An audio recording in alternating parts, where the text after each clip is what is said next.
যে লোক ইসলামের কথা বলে, পাকিস্তান মিলিটারি যখন বাংলাদেশে ভয়ঙ্কর রকম জেনোসাইড চালিয়েছে, ক্রাইম এগেইনস্ট হিউম্যানিটি করেছে, ইসলাম কোথায় ছিল তখন? ইসলাম সাপোর্ট করে যে আপনি নৈতিকভাবে, আমি ক্রিমিনাল অফেন্স সরিয়ে রাখি তাত্ত্বিকভাবে, যে আপনি নিজের মধ্যে হাত লাগান নাই, ধরে নিলাম তারা লাগিয়েছেন, কিন্তু আমি মনে করি লাগাননি, আপনি তাত্ত্বিকভাবে এই জেনোসাইডকে তো সমর্থন করেছেন, এটা তো আপনি স্বীকার করেন যে আমি পলিটিক্যালি চেয়েছি পাকিস্তান একত্র থাকুক। তো 25 মার্চের পর যে এই জেনোসাইড আর ক্রাইম এগেইনস্ট হিউম্যানিটি হলো, এটা আপনাকে ইসলাম দিয়ে করা গেছে? আপনি যখন এগুলো জাহেদ, আপনার কথাবার্তা শুনে মনে হয় আপনি 2-4 কলম লেখাপড়া করছেন। আপনি আল বালাডুরের একটা ডিসক্রিপশন, উনি খন্দকের যুদ্ধ, বদরের যুদ্ধ এবং ওহুদের যুদ্ধ নিয়ে উনি বেশ কিছু কথাবার্তা বলেছেন। প্রথম কথা আমি আপনাকে সাজেস্ট করব আপনি ওইগুলো একটু ভালো করে পড়েন, এবং পড়ার সময় keep your mind open. Zahed, থাপায়া দাঁত তো ফলাই দেবো বেটা, হারামজাদা মূর্খ, মিসইন্টারপ্রেট করিস কেন? এই হারামজাদা, কত তুই কি লম্বা চুল রাখা নির্মলের তো গুণ বনিস? হারামজাদা গান্ডু। 71-এ আমি একটু পিছনে যাই। পাকিস্তানের মিলিটারিলি যে কিছু সমস্যা আছে, পাকিস্তানের মিলিটারিরা জন্ম লগ্ন থেকে রাজনৈতিক দল এবং নেতাদেরকে যে ইগনোর করে, তাদের ভিতরে একটা সুপিরিয়রিটি তৈরি করে রেখেছে, আমেরিকা তৈরি করে রেখেছে অথবা ইউরোপিয়ানরা তৈরি করে রেখেছে। এটা কে না জানে? ডাক্তার জাহেদ, তুমি জানো না? নাকি তুমি নতুন লেখাপড়া করছো? নাকি তুমি একা পিএইচডি করছো? ডক্টরেট একটা লাগাইয়া পারো তো একটা বেহালা লইয়া টেলিভিশনে বসো বেটা হারামজাদা। পাকিস্তানের সেনাবাহিনী, আজকের না, পাকিস্তানের সেনাবাহিনী তাদের পলিটিক্যাল ইনস্টিটিউশনকে সবসময় ডিসরেসপেক্ট করেছে, তারা রাজনীতিবিদদের কথা শুনে নাই। এখন 69-70-এর নির্বাচনের পরেও জামাত পাকিস্তান হবে, পাকিস্তান থাকবে বা পাকিস্তান ভেঙে যাবে, ওই মুহূর্তে জামাতের যে আসন সংখ্যা, ওখানে যে জামাত গিয়ে বলবে আপনারা এটা কইরেন অথবা এটা কইরেন না এবং তাদের কথাকে মূল্যায়ন করা হবে, এমন কোন অ্যাটমসফিয়ার ওখানে ছিল না, নাম্বার 1। নাম্বার 2, যুদ্ধ চলাকালীন সময় ভারত যেখানে ইনস্টিগেট করেছে ভেরি সাকসেসফুলি, যখন একটা ওয়ার হবে এবং এই ওয়ারের টার্গেট হবে পাকিস্তানকে ভেঙে ফেলা।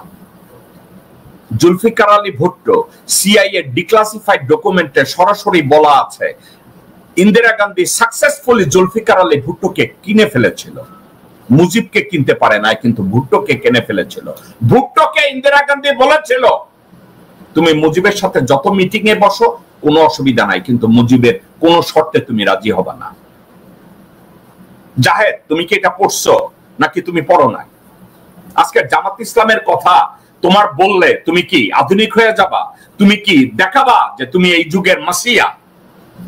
বেটা হারামজাদা, যুদ্ধকালীন সময় রাজনৈতিক নেতৃবৃন্দ অনেক সময় মিলিটারিলি ইন্টারভিন করতে পারে না। একটা জায়গার দিকে দেখ বেটা, সিন ফেনের নেতা জেরি আদম আইরিশ রিপাবলিকান আর্মির যখন ওখানে ক্যাথলিক এবং ব্যাপটিস্ট ওখানকার খ্রিস্টানদের সাথে যুদ্ধ কন্টিনিউয়াসলি হইতেছিল, আমি নিজে জেরি আদমের সাথে পিজে মোরান নামে একটা রেস্টুরেন্ট, আমি অনেক সময় বলছি didn't have any control over IRA. Gerry Adam আমাকে সরাসরি বলছিল, জেকব, একটা যুদ্ধকালীন সময় ফিল্ড কমান্ডাররা ইউজুয়ালি রাজনীতিবিদদের প্রেসক্রিপশন শুনলেও অনেক ক্ষেত্রে আমাদের কোনো কন্ট্রোল থাকে না, এটা বাস্তবতা। আমাদের মহানবী ছিলেন সর্বকালের সর্বশ্রেষ্ঠ কমান্ডার। উহুদের যুদ্ধে আমাদের নবী সঠিক প্ল্যান করেছিলেন, বলেছিলেন এই জায়গায় অ্যাসাইন তুমি থাকবা, এইখানে তোমার এই ভূমিকা, ওইখানে এই ভূমিকা। কিন্তু যুদ্ধক্ষেত্রে অনেকে তার কথা শুনেছে, অনেকে তার কথা শুনে নাই। রেজাল্ট, উহুদের যুদ্ধে মুসলমানরা হেরেছে। এখন ওখানে আমাদের মহানবীর ফেলিউরকে দায়ী করা যাবে না। জামাত ইসলামকে আমি ধোয়া তুলসী পাতা বা এমন কিছু প্রমাণের চেষ্টা করি না, কিন্তু একটা কথা জাহেদ, তোমার ভুললে চলবে না। 1971 সালে পশ্চিম পাকিস্তানি মিলিটারিরা, যেটাকে আমরা অ্যাট্রোসিটিস বলি, ওখানে একটা কথা তুমি কেন ভুলে যাও, বা যারা ৭১কে পূজা করে তারা কেন ভুলে যায় যে ৭১-এ যত লোকজনরা মুসলমান নামধারীরা পাকিস্তানের সাথে বেইমানি করেছিল, নিজ ভূখণ্ডের সাথে বেইমানি করেছিল,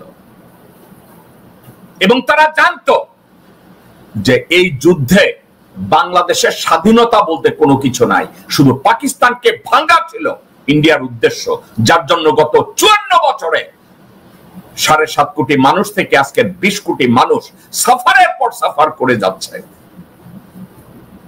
শুধু ভারতীয় ষড়যন্ত্রে মুসলমানরা নিজেদেরকে এমন ভাবে ভারতের পেটে ঢুকে বেইমানি করেছে, ঠিক ওই মুহূর্তে যে অ্যাট্রোসিটির কথা বলছো তার ৪/৩ অ্যাট্রোসিটি ইন্ডিয়ান ফোর্সরা করেছে। আমি বলি না পাকিস্তানিরা আক্রমণ করে নাই, আমি বলি না পাকিস্তানিরা মারে নাই। আপনারা দেখেন নাই দর্শকবৃন্দ, ইমরান খানের উপরে কতটা অত্যাচার পাকিস্তানি মিলিটারি করছে? আপনারা কি দেখেন না ইমরান খানকে এখনো হাজতে ঢুকায় রাখছে? এখন এজন্য কি আমরা বলবো জামাত ইসলামী দায়ী?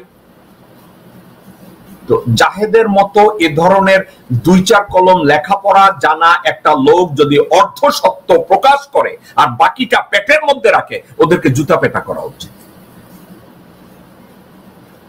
দর্শকবৃন্দ, একটা বিষয় আমি সব সময় কথা বলি, সে কথাটা হচ্ছে এই, জামাত ইসলামকে দোষ দেওয়ার জন্য মনে হয় দেশের বুদ্ধিজীবী চক্র উলঙ্গ হইয়া দাঁড়ায় থাকে, এই বুঝি জামাতকে বোধ হয় ধরা যায়, জামাতকে বুঝি রাজাকার আখ্যা দেওয়া যায়, জামাতকে বুঝি উলঙ্গ করে পিটানো যায়। তাদের একটা মানসিকতা। ফজা আছে একজন, ফজার সাথে আরো ভাইজানেরা আছে, কথায় কথায় দুদু আছে রাজাকার বলার জন্য, চান্দাবাজ আব্বাস আছে একজন, মানে রাজাকার বলার জন্য যারা দাঁড়ায় থাকে।